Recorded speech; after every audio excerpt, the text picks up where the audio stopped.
Namaste and welcome to the Bharat Varta Weekly. Thank you for joining us on this premiere. I have Nirav Kanodra and Abhishek Paul with me here today to take you through the news and events of the week that was. We have plenty to talk about. Of course, we'll be bringing you updates on the situation in Afghanistan. Seems to be deteriorating. We also have updates on COVID, both the vaccination and also the new cases that seem to be spiky in certain parts of the country. We'll take you through politics in Maharashtra. There seems to be some bit of controversy there as well. We spoke about China last week, the implosion of tech stocks and so on. We're going to give you an update on that as well. Talk about something called adjusting excessive income. Nirav can talk about that in a little more detail. Of course, we will also talk about the new vehicle registration that was launched and the Tokyo Paralympics as well. So we have plenty of ground to cover. So can't wait to get started. All right, as usual, let's talk about the episode that we put out last week. So this was a premium only episode, and Vivek Khaitan, who you would have heard on many different podcasts earlier, brought to us fascinating insights, anecdotes, facts, and perspectives on Mathura, which is one of the holiest sites for the Hindus. So he recounted the history and significance of the place and also the various battles that have taken place there and what is the status at the moment, right? So fascinating episode. Do check it out and also join Bharat Varta on YouTube for premium access to content like this. With that out of the way, let's get started with our first piece of news for this week. Union Minister Narayan Rane has been arrested after his statement against Maharashtra Chief Minister Uddhav Thackeray. He stated that he would have given the CM a tight slap for missing count of the years of India's independence. The arrest was made after an order issued by the Nasik SP following an FIR filed against Mr. Rane. 3 days after the arrest, he made a statement against the CM again, this time stating, "All the secrets have been buried in my heart for 39 years. I will open one after the other." Nirav, this seems to be like a soap opera playing out in public. What do you see happening here?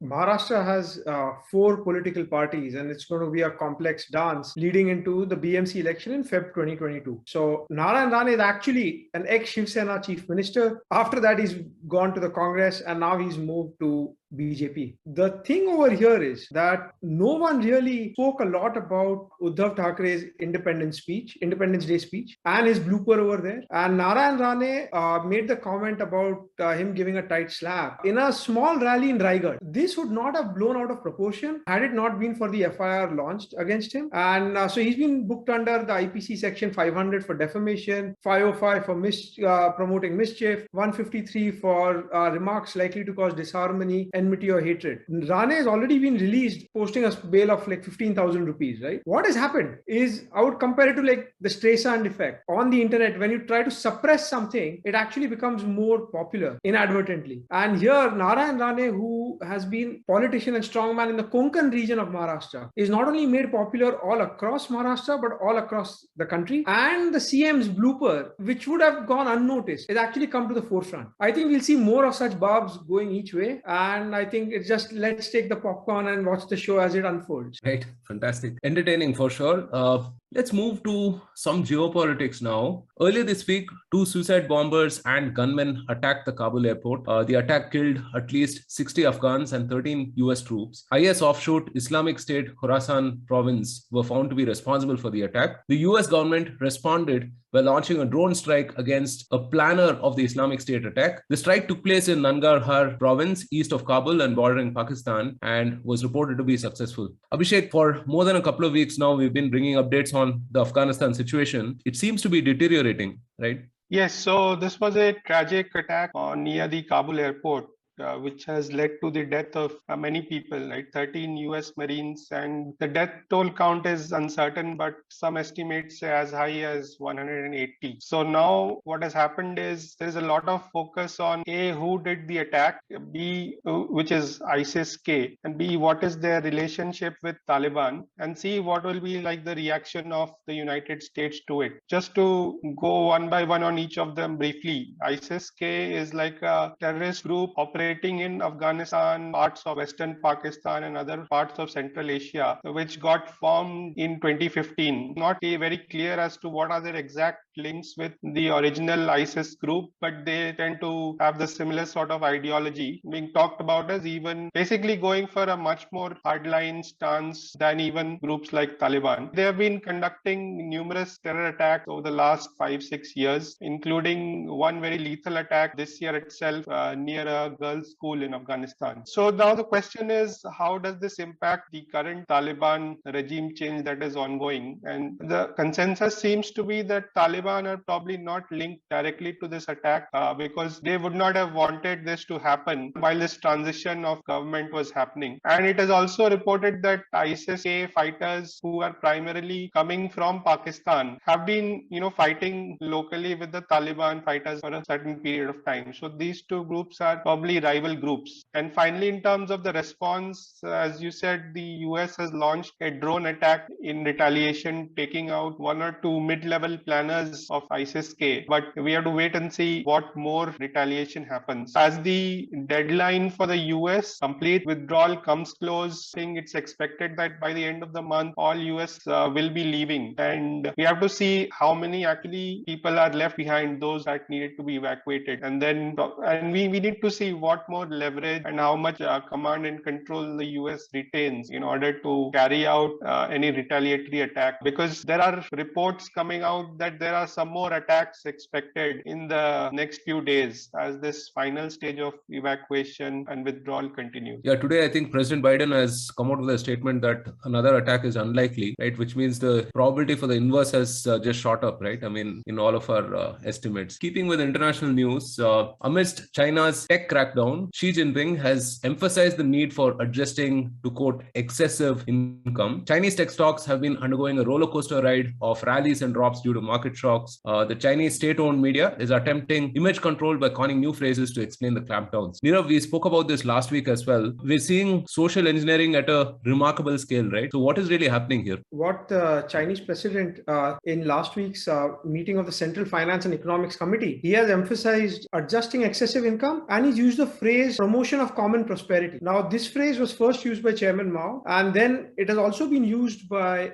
Xi Jinping in 2017. And so he's re-emphasizing this as China in its policies is moving from focus on growth to focus on redistribution. So if you see that they had been aligning with the world and with global trade since 1978, when Deng Xiaoping tried to open up, they had the liberalization movement then. And at that time, to his critics, he said that doesn't matter if the cat is black or white as long as it catches mice. So when his critics were saying that, oh, this is leaving the principles of communism, he says, don't worry, some people get rich first and let us move ahead. And then in 2001, when China joined WTO, that time the phrase was capitalism with Chinese characteristics, saying that yes, they will be capitalist, but in a Chinese way. They are not going to ape the West completely. Now they've had 40 years of very rapid growth, and it has been very unbalanced. So you see some tech companies with a lot of control over data, very powerful. A lot of them have been backed by foreign investors like SoftBank and investors in the West. And this is a problem. So what has happened is they are trying to say that there will be common prosperity. So they want to redistribute this wealth across the country. And a lot of companies have taken the hint. So companies such as Xiaomi, the smartphone maker, online retailer Pinduoduo, food delivery platform Meituan, Tencent Holdings, all of them have come out with a common prosperity budget where they will be spending money to fund areas in research, agriculture, clean energy, and social development programs. So I would look at it as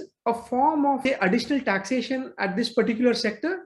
China also kind of, as like last week even Abhishek had mentioned, they are focusing on the tech which they like, which is probably like areas like AI and 5G companies like Huawei, and the tech which they don't like, which is online gaming or ed tech and those kind of companies. So you are seeing some readjustment, as I believe like this is a turn which they've just taken like a left turn, but it is a big super tanker drifting. As a foreign investor, I would think that this makes Chinese tech sector a little less attractive because of the additional costs imposed on them. Absolutely. And it's going to have effects on the money coming into India as well, right? I mean, obviously, it's going to be a positive thing for us. All right, closer home, the government has introduced a new vehicle registration series for seamless transfer across states. A vehicle with Bharat or BH mark will not require a new registration mark when the owner shifts from one state to another. This facility will be available on voluntary basis to defense personnel, employees of state and central government, and state and central PSUs. Abhishek, this seems like something that was long due, right? I mean, very commonsensical in some sense. As of now, whenever people move across state, they get a 12-month window to change their vehicle registration. And it's a sort of pretty inconvenient for folks who have jobs which require them to move frequently, right, between cities. So this is a excellent step taken by the government to have a sort of national registration series, which can be utilized by, as you said, defense folks or central government employees, or even people who work in the private sector but have jobs and who work in organizations spanning multiple states and cities. So now the interesting thing to see is what will be the reaction of the various state governments, if at all any, because you could say that you're sort of taking away a bit of their taxation powers. On the other hand, I think it will be a fairly positive, it will be received well by the public. Essentially, to the public, it's like a convenience being added to them. And so my guess is that the pushback, if at all, will be fairly muted and limited, but we'll have to wait and see. Let's hope that this gets implemented pretty soon. Yeah, I mean, it definitely removes friction for sure. The coalition of Brazil, Russia, India, China, and South Africa, or BRICS as it's known, is opposing the EU's carbon border tax. The coalition has opposed this proposal, which seeks to levy a border tax on import of carbon-intensive goods. The tax will be enforced from 2026 onwards. The anti-climate dumping tool would slap additional levies on imported goods that are manufactured in an unsustainable way. This is aimed at boosting domestic production and giving offshore industries an incentive to go green. Nirav, what is the consequence of this tax, and what are the countries opposed to? EU within itself has some form of a carbon tax. But the complaint over there is that if they are importing goods from another country, those firms do not have a carbon tax, and hence it is a disadvantage to EU companies. Border levy is going to be phased in from 2026, and it is a protectionist measure to protect European companies. From 2023 to 25, there's going to be a transition phase which will see importers monitoring and reporting their emissions. Now, India has been one of the first one to oppose it, and now the BRICS country in the BRICS summit, they've all joined India, saying that this is quite regressive because poorer countries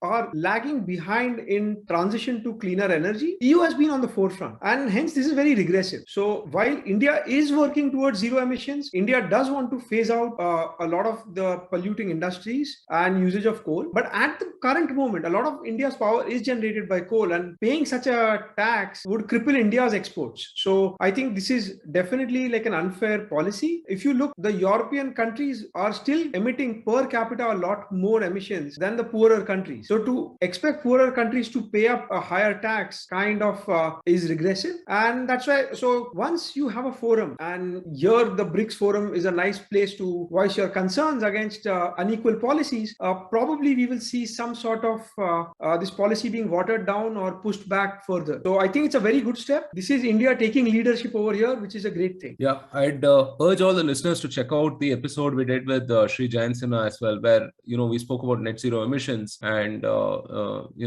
Sinha specifically spoke about how you can grow as well in a very sustainable way, right? I mean, oftentimes we're asked to choose between one or the other.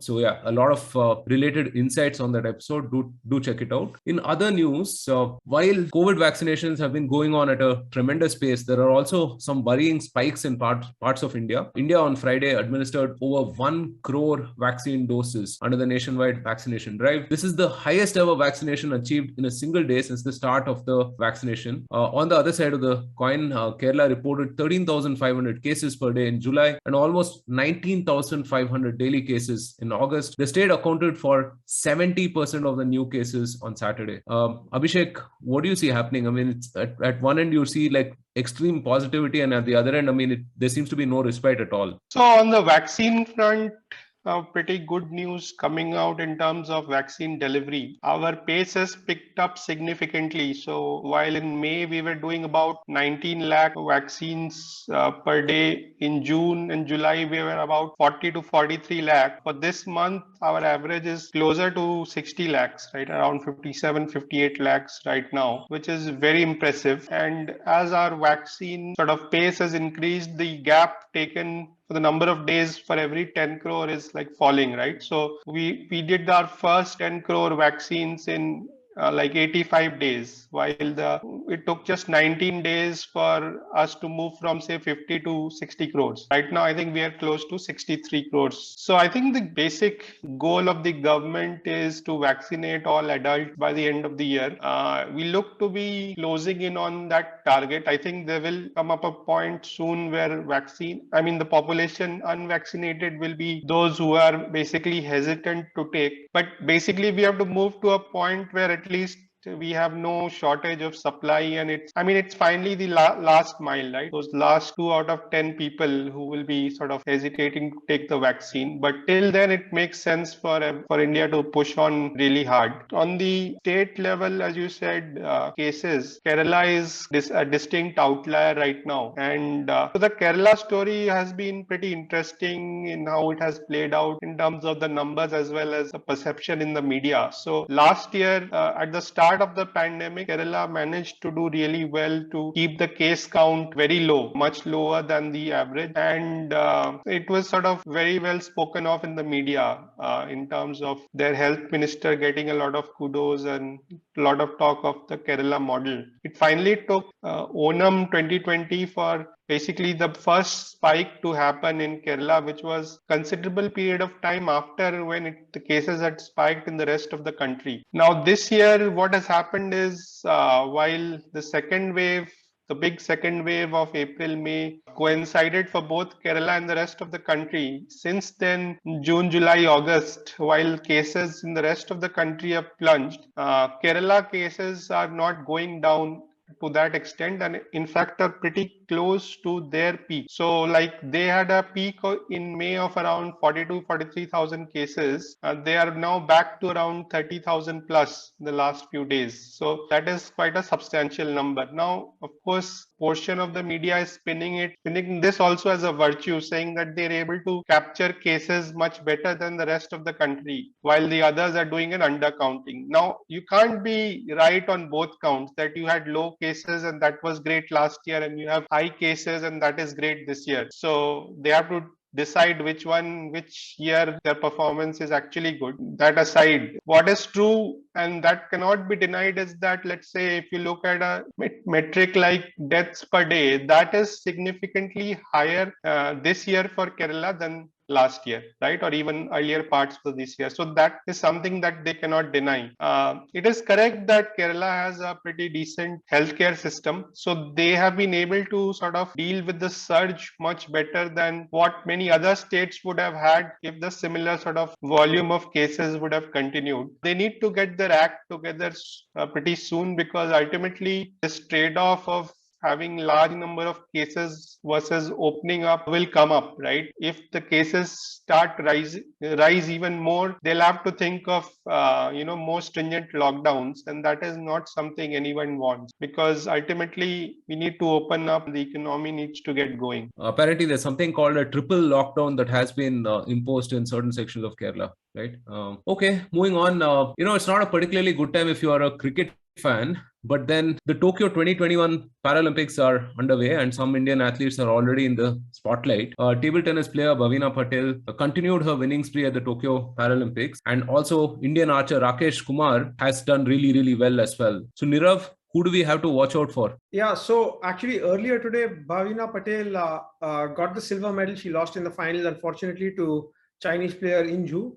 Bhavina Patel was the only non-Chinese in the semis. Last Rio 2016 Olympics, we had won in like women's shot put, men's javelin, and those events are still pending. Today itself, later today, we have archery eliminations. We have the men's high jump finals where we have Nishad Kumar.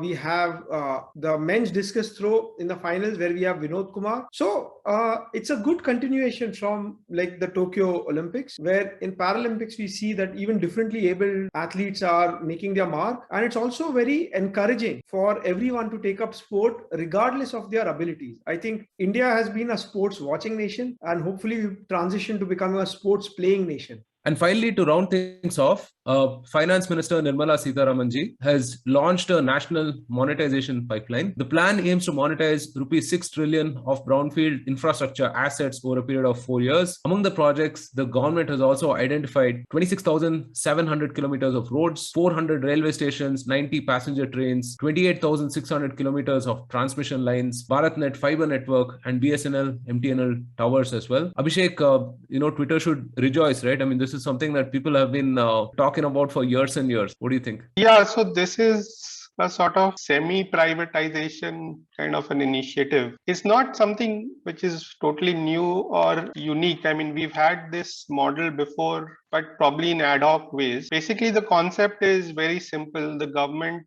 as you said, has identified a pipeline of assets owned by the government. It could be roads, it could be airports, etc. And then they will basically give it over to a private party for upfront cash. That private party will then operate it and make money for a particular period of time, let's say 15 years or 25 years, and then return back the asset to the government. The government, using this upfront payment, will then invest that in other infrastructure projects. So that's a very sort of basic concept behind this. The value, as you said, in dollars is about 81 billion over the next 3.5 years up to 2025. Now, there are a few things to watch out for and not necessarily. So one is in terms of implementation. So how does the implementation happen? Whether we are able to actually do it in the time frame required, right? And we'll have to see how much of the 81 billion actually comes through. The other aspects are sort of pretty political. So while the opposition charge of selling off the country's asset can be kept aside, but there are other political aspects to watch out for. So the government frequently faces charges of quote unquote crony capitalism. So if it is the same few houses, then that is another charge which the opposition will sort of drum up. The other interesting aspect is basically how do India's public and consumers perceive this action. So now the whole talk is that, this is about efficient utilization of assets. That means the private party will be able to monetize this better. Now that can happen via two ways, right? So they're able to utilize it or do things more efficiently, but that can and give better services, let's say, to the consumer, better experience to the consumer, but that can also result in, let's say, a price rise for the consumer. So that political angle is something to be watched out for. So for example, let's talk about a road, right? So you are a frequent user of a highway. Now you may like it that the highway is better maintained. You're able to easily sort of access it in terms of paying the toll becomes easier and all that. So that's something that a consumer it will be a plus for the consumer. But let's say the private party hikes the toll, right? And you don't think then that it's making sense or the value add is not enough. So then that's something which can be like a political cost for the government. So let's see how it works out. I mean, I think once that they have announced it, it obviously means that they have taken the political cost into the equation and still going ahead with it. But let's hope that this reform goes through a bit more smoother than some of the other recent ones like the labor or the farm reforms. Yeah, but I think in this case, they've also smartly sort of outsourced some of this political stuff to the states itself, right? By creating incentives for them, right? So it won't be the sort of wholesale disinvestment that one saw during the Vajpayee era, at least I feel, right? So definitely a move in the positive direction, I would say, right? All right, so that's a wrap from us here at the Bharat Varta Weekly. We have a couple of fascinating episodes coming up. We have one focused on EV in India. Of course, electric vehicles are huge. You're seeing a lot of activity in that space, and we're going to talk about innovation and policy. Right? We'll have a good balance of perspectives on this, and do check it out. And also recently, Shri Kalyan Singh ji passed away, and on the back of that, we will also talk about the rise of OVC politics in India and what that means, the evolution, and so on. Of course, it'll be brought to you by our resident political expert, Rohit Jaraman. A couple of very interesting episodes coming up. Do watch out for this. And thank you so much for joining us, everyone. It's been a pleasure bringing you the news and views for this week. And until next time, stay safe, take care, and Jai Hind.